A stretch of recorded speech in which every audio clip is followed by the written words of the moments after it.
and shortly before we traveled thousands of miles away to fight in war.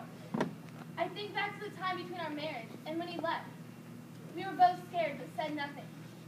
Now that he's gone, I despise going to town because I no longer hear the stories of young men who aren't coming home. And I'm scared Morris will share the exact same fate. I pray for him every night. I pray for his safe return and his well-being. That's all I can do, is pray for him. Although he sends me letters, they're short and don't tell me how he's doing.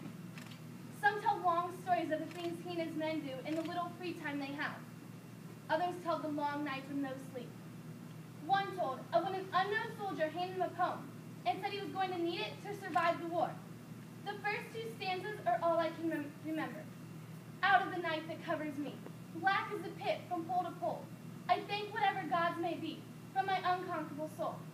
In the fell clutch of circumstance, I have not winced nor cried aloud.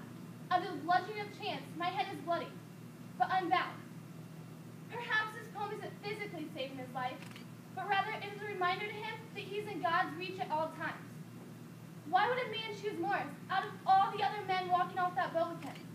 A life-saving poem that many other men deserve just as much as him.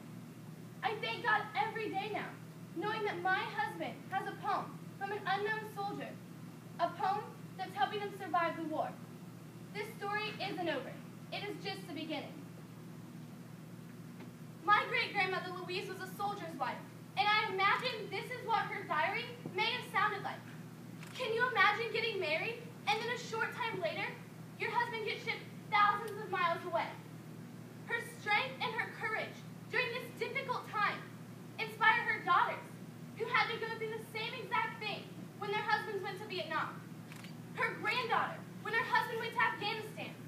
Her story inspires her whole family. It shows that with the strength of your family and faith in God, you can get through your difficult times. As my great-grandmother Louise had to cope with her husband fighting for our flag and our country, she found faith in God and trusted him to bring her soldier home. Thank you.